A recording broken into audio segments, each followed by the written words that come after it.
So welcome everyone, it's good to see you. Today's session is all about relaxation. The first stage after we have finished the preparation in the past 5 sessions. We talked a little bit about the 3 preparatory stages, which are adjusting the body, having a good posture, which is supposed to be upright and relaxed at the same time, having proper breathing with the diaphragm rather than breathing with the upper part of the lungs, filling your lungs completely, emptying them completely. And third is the attitude, the inner posture that we bring to the meditation practice, which is also very, very important. All these 3, they can be frequently checked in with throughout the entire practice. So if you ever feel stuck in your meditation practice, you just trace them back. Ask yourself, how's my attitude? How am I treating myself right now? Am I kind? Am I compassionate? Am I aggressive? Am I pushy? Am I rather harassing myself, or am I allowing myself to rest? Check in with your breathing. You might feel tired or overly excited. You can regulate that with your breath, the level of mental clarity as well, energizing yourself a little bit. The same goes for the posture. If your nervous system is well stretched out, if your blood vessels are well stretched out, everything is well nourished in the body is healthy, the body feels happy in the posture. That's usually what you want when you're meditating. It takes a long time to develop these 3, the posture, the breath, and the attitude. So think in terms of decades in developing those. Don't even bother thinking in terms of weeks or months. This is a lifelong practice. You can't ever relax enough in the body. You can't ever, breathe properly enough, and you can't ever have the best kind of attitude. It's always something to work on continuously. So if we have this kind of perception when we go into meditation practice, we don't break on our expectations. Many people have these expectations that they need results fast, and then they rush through things and mess things up and don't do it properly. It's much better to do it properly and to take your time than trying to get something done fast. Like everything in nature that is nice and beautiful and amazing has to take a time to become that. Mastery of any art, of any skill, takes a lot of time. So give it that time. There's no rush. So today we cover the first stage of when you've set up yourself, your practice with those 3 preparations. Then we come into the first stage, which is relaxation, or settling the body. I integrated that part into the meditation practice for the reason that many people have noticed tension in their forehead as a result of meditating. So I think it's important to first really properly relax the body. It takes some time to let go of the tension that you build throughout the day. And we all build tension, and tension is very natural. It feels very natural to us. In fact, I think for most people, tension feels like relaxation. That's a general problem that we have. Very often we feel like, okay, now I'm relaxed, but you're not at all relaxed. For example, you feel, I want to relax a little bit, and you turn on the TV. This is not actually relaxing, it's really tense, but it feels like relaxation for us because it's just so normal. If you would hold your fist for quite a long time, let's say you would hold your fist tense like that for an hour, what would happen? After an hour or so, it would feel normal, and it would actually be hard to relax your fist because the tension is now your natural state, so to say. The same is true with every part of your body, every cell. It's usually quite tense. And so relaxing very often feels like an effort at first. And that is not only because your mind is wandering around a lot, so it's hard to keep your attention with one thing, but it's also because tension is a habit in the body and in the mind. So here we counteract that tension a little bit. Many people bring that tension into meditation practice, which often results then in tension at your forehead, between the eyebrows. When people focus so hard, they try to achieve, they try to attain, and then they put themselves under pressure, and that then results in this forehead tension. It's quite popular, actually. Many people who have meditated already intensely, they have noticed that. Sometimes when you focus too hard, you get this pain there. That's not a good sign. That's a sign that you are straining. You shouldn't be straining when you're practicing meditation. You should be letting go of tension. You want to be comfortable as you're doing that. So the first challenge is to be comfortable in a body that is upright. So comfortable doesn't here mean that you're slouching back into a bad posture, but you're staying upright and at the same time you relax. So you can imagine as if your skeleton was being pulled out of your body, something like that. Or you're hanging from above, like if my head was hanging from there, for example. If there's a little hook that hangs from the crown of my head and then I just relax down, the body feels almost like it's hanging. So the skeleton is hanging, so all the soft tissue in the body can relax downwards. Everything can move down. Almost as if your body was filled with water in the head, and then the water naturally seeks its way down, right?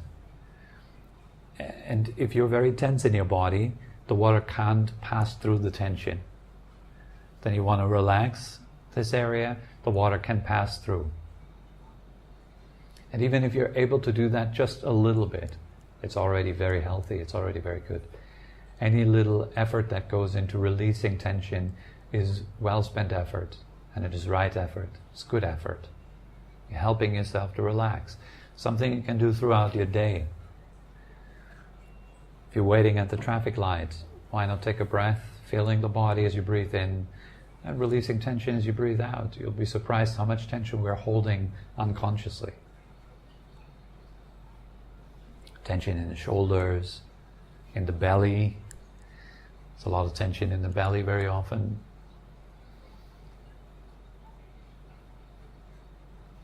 So if you notice that, just relax, drop it down, release.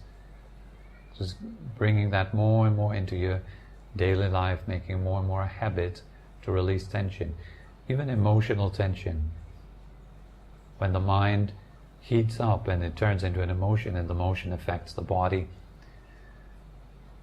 So release the emotional tension that builds up, rather than to go into thinking more about the problems that you might experience or that you have experienced. Just release right there. Just drop it. Why worry about things that are already finished? It's already done. Like things you did in the past, maybe, that you don't feel very proud of or shameful about. Why not let it go? Why recalling them and making ourselves miserable again and again? Almost as if we would define our personality based on what we did in the past. So therefore we relive our past again and again, because we don't relax, we don't let it go. Someone cutting you off on the street, relax, let it go. Some people then follow that person.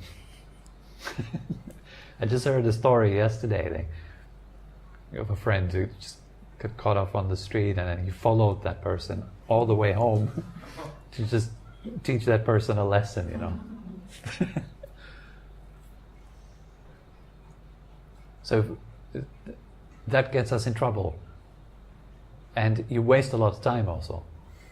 Time that you could spend in a nice restaurant or relax or, you know, do something nice. Instead you have to follow a person that you're angry at and then get involved with them more. The ability to notice, right now there is a painful emotion that hurts your body actually. If you're holding on to a painful emotion, you're hurting your body in that very moment. So it's a good skill to have, to just be able to let it drop, let it go. It's not worth it. Nothing is worth hurting yourself. So we don't need to hurt ourselves for anyone in this world. It's just not worth it. Just drop it. It's much more skillful and wise to let go of pain and instead maybe cultivate some compassion, some understanding, some kindness, some acceptance. Yes, the world is like this. It's a place full of flaws. That's just the way it is. People don't drive the right way. If they all would drive the right way, it wouldn't be the world. It would be heaven or something. But it's not. It's messy. The place is messy. Things will happen that you disagree with, that are not nice. Well, that's okay. It belongs. So why get unnecessarily wound up with it? Just drop it. Let it go. And it's okay to let things go. It's all right to take care of yourself. And that's what we learn in that very first stage. It's difficult to sit upright. It's painful, you get bored, it itches, there's all these problems in the body. So you really learn to relax through them, instead of just constantly fidgeting around, scratching every itch. Stop and relax from the inside out by using your mind skillfully, wisely, using your attention well, then relaxing the body from the inside, using the mind to relax the feelings, using the feelings to relax the body. If you direct your mind, it leads to feelings. For example, just giving you an example right now, can you feel your left foot? You didn't feel it until now, yeah? Now you feel it. Why? Because your mind went there. So your awareness goes to the left foot. And what's the result? There is a feeling that you then feel. When the awareness is not there, there's no feeling. When the awareness is completely gone, like at night, the awareness is nicely withdrawn into itself, then you don't even feel anything in the body. You don't know that you're in a bed. Yeah. So the body can completely heal in that state. That's a good state. So when you're withdrawing your attention from something, it disappears. That's a nice lesson also. And when you're handling your attention just right, and you're giving a good shape to your mind, you can actually deal with pain in the body. Sometimes you can't avoid that your attention goes to pain. You can't keep it open, so it contracts into the pain. When that happens, you can then at least deal nicely with the pain. For example, you can breathe into the pain and then release on the out-breath. It's like a block inside your legs maybe. And so you want to breathe through that blockage. Feeling as the air passes through the area. It requires a whole lot of focus actually. You need to be able to kind of really pay attention as you're breathing gradually more and more through this area, removing the block. And then relaxing through that. And if even that doesn't work, sure, move your body, that's also fine. You can move your body. You don't have to torture yourself. That's not the point. But before you move the body, move your mind the right way. And before you move the mind the right way, move your attention the right way. The whole mind, the whole mental compound of things follows your attention. Where your attention goes, there's a whole host of mental states that go with it, that come together with it. So for example, you might go to the pain in the knee. You don't just go to the pain in the knee and feel that there is a feeling in your knee, but it feels like, oh, it's pain, oh, poor me, why do I have to sit in this? I'm so impatient, and so it comes together with a host of other things: aversion, impatience, anger. So before you can direct your mind into a positive direction, it's always your first thing is to direct your attention properly. And the best way to direct your attention is to keep it expanded. Attention, the word, means to stretch out towards something. It comes from the Latin tendere, the same word that is a root for the word tendon. Yes. So that this means stretching out. So what is it that stretches out, and what does it stretch out towards? Well, it's awareness that is stretching out. We call that attention. When awareness is not in its natural resting place, when it's not resting with itself, it manifests as attention, and it moves towards objects. So that you have attention stretching out. When that doesn't happen, then it withdraws naturally. You have that in deep sleep every night. There's no attention anymore. You're not experiencing objects anymore. That's, by the way, why you don't remember that state. In order to remember something, has to be an object. You can't remember something that is the pure subject. It's impossible. Yes, you can remember objects. I saw this and I felt this. All this is objects. So here we learn to direct our attention, because you can't avoid that your attention is directed at first. It will direct towards pain mostly. That shows us that we have a habit of looking at problems in general in life, right? We focus on what's wrong much more than on what's right. So your left leg might be feeling painful, but your right leg might be feeling really nice. Where are you looking? So your attention most probably goes to the left leg. It's a simple survival mechanism. You want to make sure that you're not dying. So your attention tells you that there's something wrong. So when you expand your attention again, let it become a bit more broad, and you include both legs and the belly and the arms, you fill the entire body with attention, with awareness, then there's a whole different story. The pain becomes smaller. And if all that doesn't work, then change your attitude towards the pain. Can you be kind to the pain? In other words, is pain allowed to exist? Are you all right with pain? Are you okay with pain? It's normal. Pain is a part of life, like death is, or loss, or offense, like people offending you. It's part of life. People taking things away from you, it's part of life. People giving you things, also a part of life. Learning and forgetting a part of life. Every dualism there is part of life. Every painful experience belongs and is fine. And if you're kind to it, if you, in other words, accept it and allow it, you live by far more happier life. It's much easier to live like that. Be able to say, okay, of course I'm angry. Of course I'm feeling annoyed. Of course I'm feeling in pain right now. It's normal. I'm a human being. I had it for quite a long time, and it's just a recent discovery again that I had. It's discovery that it's all right to be angry. It sounds very simple, but I did not allow myself to be angry for quite a long time. So instead of being angry, then what would I do? I would then put on some sort of mask, like trying to apply an antidote to anger, or trying to get rid of it because it's bad. I shouldn't feel that bad feeling.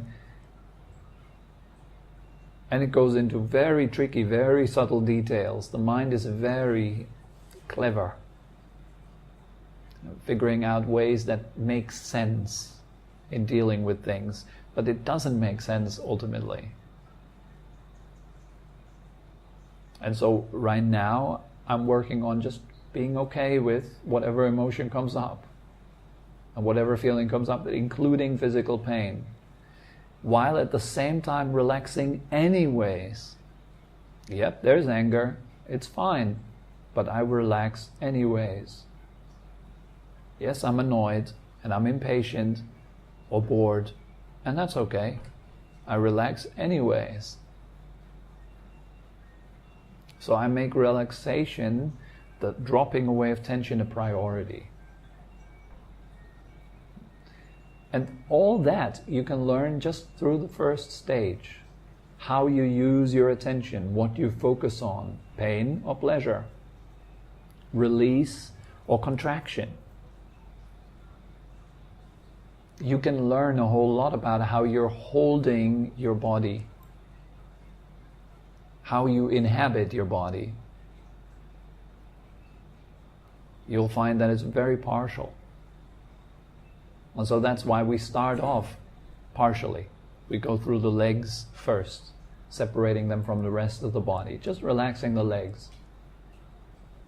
Then allowing the belly to relax, then the heart and the chest, then the arms and shoulders, then the head, then the whole body. And throughout all of this process we try to always keep the connection between belly and legs, relaxing the connection, the link between the heart and the belly, between arms and the chest, then between the head, shoulders, arms and chest, etc. So you want to have the feeling of the water nicely passing through your body, flowing at first gradually around the blocks and tensions, and then more and more fast. If you just get it right, and I've gotten it right so far in my life once, it feels almost like a waterfall falling through the body, just straight from the top all the way down into the cushion, and that's amazing. But it's pretty hard to it's pretty hard to get that. I got that back in the time when I was training with Adam. So if you have a good teacher around you, it's more likely that you get these things more easily. That's the benefit of relying on a good spiritual guide as well. It can help you, and it can give you a transmission of sorts, an energetic transmission, verbal transmission, mental transmissions of these things. That's important too.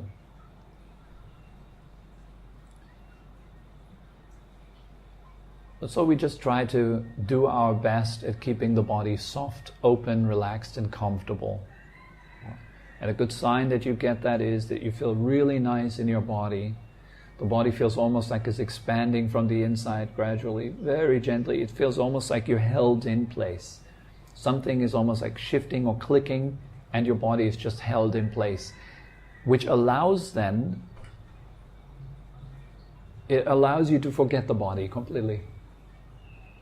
And you can go deeper then. As long as you're stuck in the body, in the pains of the body, etc., you can't go deeper. You're stuck, you're bound to the body. By the way, many people ask me, is it okay to listen to meditation music? Can I listen to meditation music? I would say no, because it keeps you stuck in your ears. It keeps you stuck in the body. You can't transcend the realm of the physical if you're stuck in the physical. And what music does is it doesn't just keep you in your ears, it doesn't just keep you stuck in your ear consciousness, it also vibrates the mind that goes along with the ear consciousness. So according to the music, of course it is better to then listen to calm music, if at all, rather than death metal or something. If you're listening to death metal and trying to meditate on that, you will see the effect that it has on your mind. I mean, just make an experiment. Take 5 different pieces of music, like classical piece of music, jazz, death metal, hip-hop, and whatever, and listen and with concentration and see the effect it has on your mind. What kind of state your mind is in before the track and after the track. Just take a few notes.